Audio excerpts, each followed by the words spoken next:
Welcome back to my YouTube channel. Make sure to like and subscribe to the channel for more interesting stories like these. Now, let's get into today's story video. AITA for going home and my wife didn't let me into the delivery room. My, male 28 and wife's, female 29, child has just been born. Our pregnancy was quite normal in my perspective, and I did all in my power to take care of things and make things easy for my wife during this time. When her due date arrived, I accompanied her to the hospital, where her sister and mother welcomed us warmly. When she was led to the delivery room, the problem started to manifest itself. When I arrived, she told me that she had asked that only her mother and sister, female 27, be allowed in the delivery room, and that she wanted me to wait until I've delivered and calmed down before allowing me to enter. Due to the fact that I was taken aback and did not want to make a scene, I just said okay and waited in the waiting room. We hadn't really spoken about what we were going to do at the hospital, and I had no reason to suppose I wouldn't be there when my child was born. The next day, I phoned her sister and inquired as to whether she was aware of my wife's plans to do this. She was adamant in her refusal. I advised her to call my wife and ask if she was concerned about anything, since I'm not the kind of guy who would make a big deal out of things or make things worse for her. My wife just does not want you to see her like this, she said, and she went on to say that she didn't agree with my wife and attempted to convince her, but that it was ultimately her choice and that I should respect her decision. In total, I waited in the waiting room for 6 hours and received limited updates due to the labor's slow progress. I decided it wasn't worth it and texted her sister to let her know I was leaving, that I would see my child when they brought him home, and that I would complete the birth certificate paperwork the following day. They returned home around 9 hours later, and I was finally able to see my child. I was overjoyed. She felt upset at me for leaving her in the hospital after her mother and sister left the hospital. I was upset as well, but I assured her that we could talk about it in a few days since she had just recently given birth to a baby girl. She wouldn't let up, so I eventually informed her that she had excluded me from my son's birth for no reason, that I didn't see the point in sitting in a hospital waiting room for hours on end doing nothing, and that even her own sister believes what she did was wrong. She was furious, but I persisted, and she eventually admitted that she had made a mistake. She claimed that there may have been complications and that I should have been there, to which I responded that I wouldn't have been present since she had kept me out of the room, and that the physicians would have handled with any problems regardless of my presence. She has been speaking to me in hushed tones for many days, and she has labeled me a jerk for being insensitive. My wife's sister recommended me to just apologize and move on, noting that it was a difficult time for my wife. However, I think I owe a broader apology for how I was excluded from my own son's birth in the first place. Story 2. AITA for not wanting to change my name and asking fiancé to change hers. I, a 27-year-old guy, have been engaged to my fiancé for 3.5 years, 24 female. It's impossible for me to imagine my life without her. We have a wonderful connection. Because we have been unable to resolve this disagreement, I have written here at her advice. Recently, we've been talking a lot about marriage and what it might be like to be in one. In my perspective, one of the most valuable aspects of marriage is the opportunity to become family with one another, which includes sharing our last name.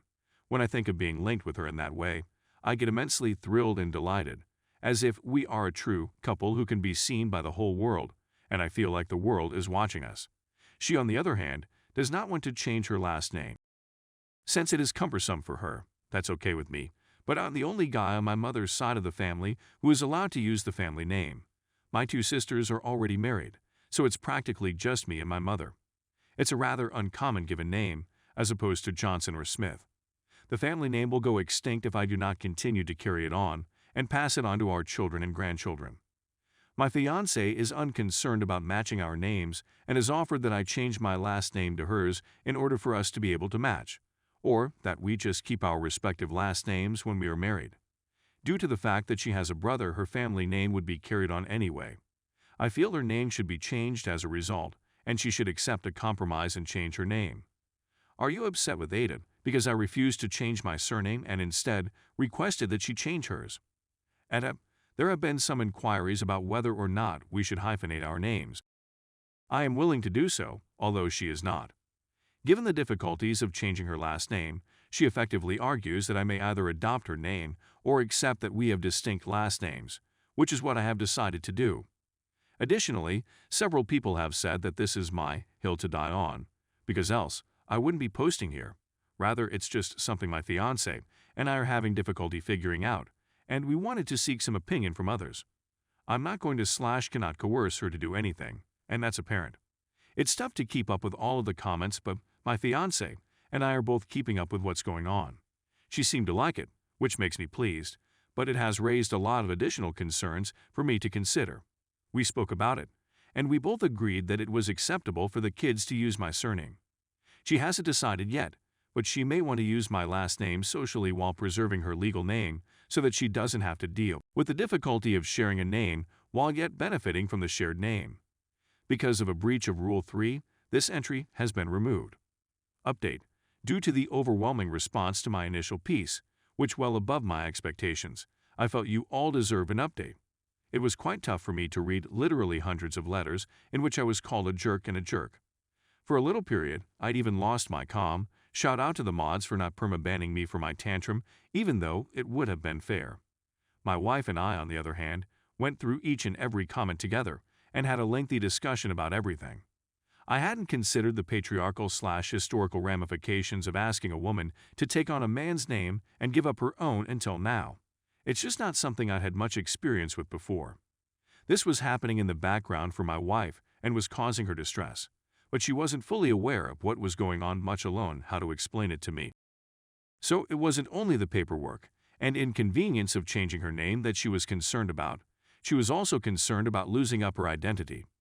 Because I was completely unaware of her feelings at the time, I was pleased that some commenters supplied her with the words she needed to talk about it with me. As part of our endeavor to solve this problem, we performed 20 free and-me testing and created family trees. This turned out to be a lot of fun, and we both learnt a lot from our cousins, including some amazing family stories and tidbits. I highly encourage other couples to follow my example.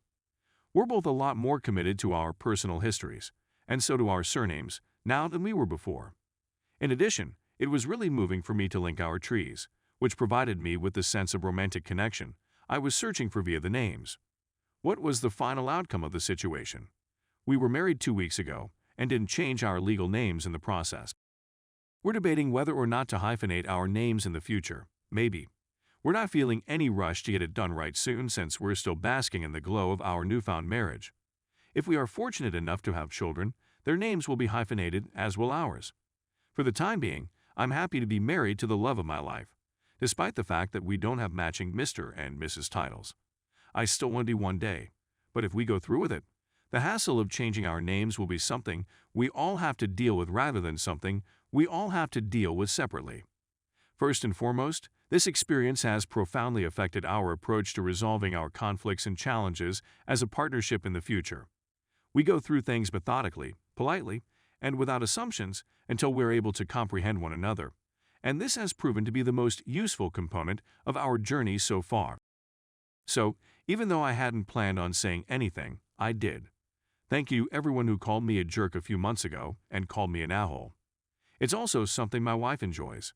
Thank you very much for your wonderful thoughts regarding my wedding. I really appreciate it. My wife will read them all, and we are grateful to everyone who has expressed their well wishes for us.